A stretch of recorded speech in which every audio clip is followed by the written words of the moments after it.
बच्चे आज इस वीडियो में मैं लेके आया हूँ लास्ट ईयर 2019 के questions from three dimensional geometry. Okay, so इस वीडियो में हम डिस्कस करेंगे थ्री डिमेंशनल ज्योमेट्री के लास्ट 2019 के क्वेश्चन। तो ये फाइनल 2019 के क्वेश्चन है जो आपकी स्क्रीन पे है। क्वेश्चन नंबर 27 2019 का क्वेश्चन है ये, ठीक है। सो चलिए डिस्कस करते हैं हम। सो क्वेश्चन है find the vector and cartesian equation of the plane passing through these 3 point. तो आपको 3 पॉइंट दिए हुए हैं 2, 2 एंड -1, 3, 4 एंड 2, 7, 0 और 6, ठीक है। इन तीनों पॉइंट्स में पास करते एक प्लेन की इक्वेशन लिखनी है। तो बच्चे अगर आपको 3 पॉइंट्स दिए हों तो प्लेन की इक्वेशन का फॉर्मूला क्या होता है? x minus x1, y minus y1, z minus z1, x2 minus x1, y2 minus y1, z2 minus z1 और x3 minus x1, y3 minus y1, z3 minus z1 is equal to 0। अब देखने वाली बात क्या है कि यहाँ पे x1 y1 क्या है? सो this is your x1 y1 z1, x2 y2 z2, x3 y3 z3। तो ये 3 पॉइंट हो गए आपके x1 y1 and so on. तो ये वैल्यूज़ हम पुट करेंगे यहाँ पे। So x minus two, y minus two और z प्लस 1 बन जाएगा क्योंकि माइनस ऑलरेडी उसके साथ है। Then x2 means 3 minus two, then y2 means 4 minus two, then 2 plus 1, right. तो then x3 means 7 minus 2, 0 minus 2 और 6 प्लस 1 इज इक्वल टू 0। अब इस डिटर्मिनेंट को सॉल्व करेंगे तो जो आएगा वो प्लेन की इक्वेशन होगी आपकी passing through these 3 given points. So this is 3 minus 2 1, 7 minus 2 is 5, this is 2, this is minus 2, this is 3 and this is 7 is equal to 0। Okay, अब इस डिटर्मिनेंट को हम सॉल्व करेंगे। So using first row solve करते हैं x minus two. तो x वाली row column छोड़ दिया तो आपके पास ये आ रहा है। Then minus y minus two, 1 5 3 7 और z plus 1, 1 5 2 minus 2 is equal to 0। So x minus two, यहाँ पे बच्चे ये हो गया 14, यहाँ पे बन जाएगा प्लस का 6, माइनस y माइनस टू, इसको सॉल्व करते हैं हम 7 माइनस 15, देन z प्लस 1, ये आ गया minus 2 minus 10 is equal to 0। तो ये x माइनस टू इंटू 20 आ जाएगा यहाँ पे बच्चे देखिए y माइनस टू और ये आ गया y माइनस टू और यहाँ पे आ जाएगा -8 और यहाँ पे z प्लस 1, ये आ गया आपके पास -12 is equal to 0। So 20 into x minus two, ये माइनस और ये माइनस मिलके plus 8 time y minus two, ये plus minus minus 12 into z plus 1 is equal to 0। तो मल्टीप्लाई कीजिए 20x minus 40, 8y minus 16 minus 12z minus 12 is equal to 0। तो ये आ गया 20x plus 8y minus 12z minus ये 56 और ये 10 हो गया 66 एंड 68। सो ये 68 बन जाएगा आपका, 8 और 2 4 2 6, yes it is 68 is equal 0। अब पूरी इक्वेशन बच्चे आपकी 4 के साथ डिवाइड हो सकती है, ठीक है। तो 4 के साथ कटिंग कीजिए इसकी। This is 5x, this is 2y, 3z और इसकी 4 के साथ कटिंग कीजिए तो ये आ जाएगा आपके पास 16, सॉरी 4 के साथ इसकी कटिंग 2 के साथ आ गया 34, 17। ठीक है जी, तो 17 आ गया यहाँ पे, एक सेकेंड। ठीक है जी, 17 इज इक्वल टू 0। तो ये आपकी रिक्वायर्ड इक्वेशन ऑफ प्लेन आ गई passing through these 3 given points. Okay, आगे इस क्वेश्चन में क्या कह रहा है, also find vector equation of the plane. हमने वेक्टर एंड कार्टेशियन फॉर्म बच्चे दोनों लिखनी थी। अब ये तो कार्टेशियन फॉर्म है, इसकी वेक्टर फॉर्म बनानी हो तो कैसे बनाएंगे, वेक्टर आर डॉट एक्स की जगह पे आई कैप आ जाएगा, वाई की जगह पे जे कैप और z की जगह पे k कैप, और ये -17 आप इस साइड पे भी लिख सकते हो। So this is the vector form of this equation. अब स्टेटमेंट में और क्या लिखा हुआ है, also find vector equation of plane passing through 4, 3, 1 and parallel to the plane so obtain. 4, 3, 1। अब हमने एक और प्लेन की इक्वेशन लिखनी है जो किस में से पास कर रहा है, पासिंग थ्रू 4, 3, 1 एंड ये जो अभी प्लेन आया इसके वो क्या है, पैरेलल है। ठीक है जी। सो बच्चे प्लेन की equation passing through this point, अगर आपको पॉइंट दिया हो कि किस पॉइंट में से प्लेन पास कर रहा है तो प्लेन की इक्वेशन बनती है A X minus x1 B Y minus y1 C Z minus z1 is equal to 0। अब ये 4, 3, 1 में से पास कर रहा है, so A X minus 4 B Y minus 3 plus C Z minus 1 is equal to 0। अब ये वाला प्लेन और आपका जो अभी प्लेन आया वो पैरेलल है, इसलिए इनके डायरेक्शन रेशियोज सेम होंगे। So direction ratios actually plane की नॉर्मल के होते हैं। तो जो फर्स्ट प्लेन है 5x plus 2y minus 3z minus 17 is equal to 0, इस प्लेन के डायरेक्शन रेशियोज कौन से होंगे, 5, 2 और -3।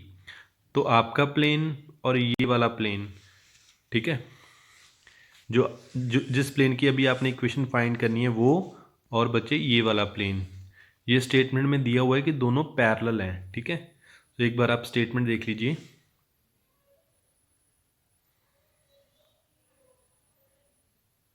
ठीक है जी। सो जो इस प्लेन के डायरेक्शन रेशियो जो अभी हमने निकाला है उसके और जो अभी हम निकालने जा रहे हैं इन दोनों के डायरेक्शन रेशियो सेम होंगे। सो इसके डायरेक्शन रेशियोज ए बी और सी है। अब अगर दोनों प्लेन पैरेलल हैं तो बच्चे ए बी और सी इज इक्वल टू 5, 2 और -3 ये इक्वल होंगे। सो इट मीन्स, सो ए की वैल्यू हम ऊपर जो प्लेन था हमारा ए एक्स माइनस 4 जो हम निकाल रहे हैं, B Y minus 3 C Z minus 1 is equal 0, इसमें ए बी और सी की वैल्यू पुट कर दीजिए। 5x minus 4 2y minus 3 -3 into Z minus 1 is equal to 0। अब इसको सॉल्व कीजिए, 5x minus 20 2y minus 6 3z plus 3 is equal to 0.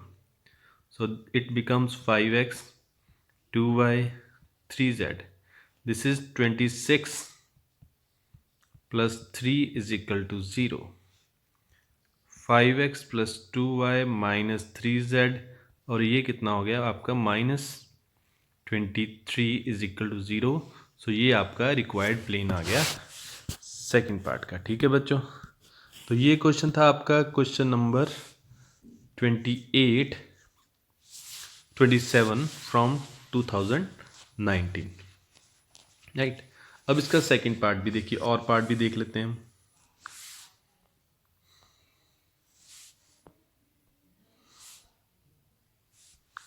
हाँ जी, अब और पार्ट क्या है, find the vector equation of plane that contain the line this and the point this. तो हमने एक प्लेन की इक्वेशन फाइंड करनी है बच्चे। देखिए ये प्लेन है मेरा, इस प्लेन की इक्वेशन फाइंड करनी है।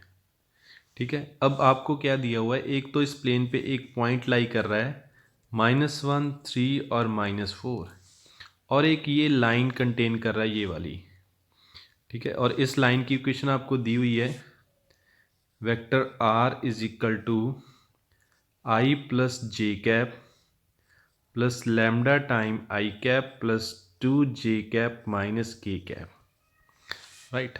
तो इस प्लेन की आपने इक्वेशन फाइंड करनी है। तो ये जो लाइन है बच्चे, ये जो लाइन है ये किस पॉइंट में से पास कर रही है, 1,1,0, ये होता है बच्चे जिसमें से पास करती है।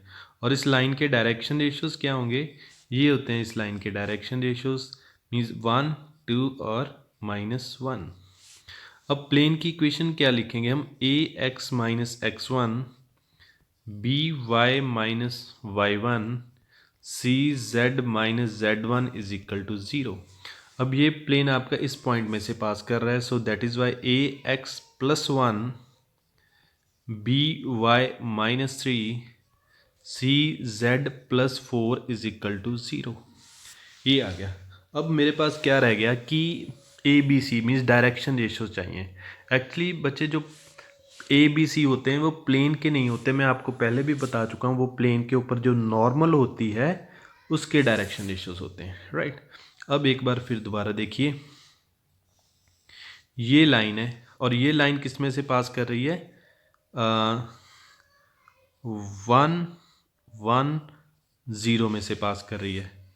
और प्लेन आपका किस में से पास कर रहा है, इस पॉइंट में से, -1 3 और -4 में से। और इस लाइन के डायरेक्शन रेशियोज कितने हैं, 1 2 और -1। अब जो प्लेन के ऊपर जो नॉर्मल होगी बच्चे वो देखिए, प्लेन के ऊपर जो नॉर्मल होगी, अब अगर आप इन दोनों पॉइंट्स को ज्वाइन कर दोगे तो ये जो लाइन बनेगी, suppose this is point P, this is point Q, ये जो नॉर्मल है आपकी प्लेन की, ये जो मैंने अभी ड्रॉ की है, ठीक है, ये पी क्यू के भी पैरेलल होगी और ये जो लाइन प्लेन के ऊपर लाई कर रही है, suppose this is P R line, इसके भी परपेंडिकुलर होगी, ठीक है। अगर आप इमेजिन कीजिए ये दोनों line P Q line and P R line दोनों प्लेन के ऊपर लाई कर रही हैं, और नॉर्मल क्या है जो प्लेन से बाहर आ रही है। मीन्स अगर जैसे नोटबुक के ऊपर आप पेन अपना रख देते हो तो नोटबुक के ऊपर पी क्यू लाइन और पी आर लाइन है, और आपका जो पेन है वो ऊपर की तरफ जा रहा है, तो ये पेन आपका नॉर्मल हो गया, और ये पी क्यू और पी आर दो लाइंस होगी जो आपने प्लेन के ऊपर मीन्स नोटबुक के ऊपर ड्रॉ की है। तो ये पेन मीन्स नॉर्मल आपका जो होगा वो पी क्यू और पी आर दोनों के परपेंडिकुलर होगा। अब जो नॉर्मल है इसके direction ratios suppose A B और सी हैं, ठीक है। पी क्यू के डायरेक्शन रेशियोज कैसे निकालोगे, direction ratios of P Q, direction ratios of P Q, वो बच्चे x वाले में से x वाला माइनस, मीन्स -1 में से 1 वाला माइनस, 3 में से 1 वाला माइनस, और -4 में से 0 वाला minus. So this is -2, this is 2 and this is -4। तो ये आ गए direction ratios of P Q. Direction ratios of P R कितने हैं, direction ratios of P R वो हैं बच्चे 1 2 और -1, और आपकी नॉर्मल के direction ratios A B C. और आपकी जो नॉर्मल है वो बच्चे इन दोनों के परपेंडिकुलर हैं। जब दो लाइंस परपेंडिकुलर होती हैं तो उनके डायरेक्शन रेशियो की प्रोडक्ट का सम 0 होता है। सो दैट इज़ वाई आपकी जो नॉर्मल है उसके डायरेक्शन रेशियोज हैं ए बी और सी। तो प्रोडक्ट लेते हैं पहले हम, यहाँ पे पी क्यू के भी मैं लिख लेता हूँ direction ratios, direction ratios of P Q. P Q के डायरेक्शन रेशियोज -2 2 और -4, और नॉर्मल के ए बी सी। अब नॉर्मल इन दोनों के परपेंडिकुलर है, so a into 1 b into 2 c into -1 किसके इक्वल होगा, 0 के। So a plus 2b minus C is equal to 0। इधर भी देखिए -2a plus 2b minus 4c is equal to 0। Right. तो यहाँ पे पूरी इक्वेशन 2 के साथ डिवाइड करोगे तो -a + b - 2c = 0। तो ये सेकंड इक्वेशन होगी। This is your first equation. Second equation, इन दोनों इक्वेशंस को सॉल्व करके बच्चे हम वैल्यू निकालेंगे a और b की in terms of c। So a + 2b = c -a + b = 2c। a और a कैंसिल, यहाँ से a की b 3b 3c, 3 और 3 कैंसिल, b की वैल्यू c आ गई। अब ये b की वैल्यू c आप किसी भी इक्वेशन में पुट कर दीजिए। a + 2b की वैल्यू c पुट कीजिए, -c = 0। So a + c = 0, a की वैल्यू आ गई -c। अब ये आपने क्या करनी है बच्चे, ये इक्वेशन जो मैं अभी कॉपी करने जा रहा हूँ इसमें आपने पुट करनी है। ठीक है, ये थी आपकी प्लेन की इक्वेशन, इसमें आपने वैल्यू पुट करनी है। a की वैल्यू कितनी आई आपकी -c × x + 1, b की वैल्यू c आई आपकी y -3 और c को c ही रहने देना है आपने, z + 4 = 0। अब इस साइड पे, राइट साइड पे 0 है तो सारी इक्वेशन c के साथ डिवाइड करोगे तो बचेगा आपके पास like this, and this is the final equation your plane that you were required. So -x - 1 + y -3 + z + 4 = 0। -x + y + z, यहाँ पे -1 and -3 + 4 ये कैंसिल हो जाएगा, this is 0। So this is your required equation of the plane. ठीक है बच्चे, आज के लिए इतना ही, बाकी नेक्स्ट वीडियो में करेंगे। So thank you.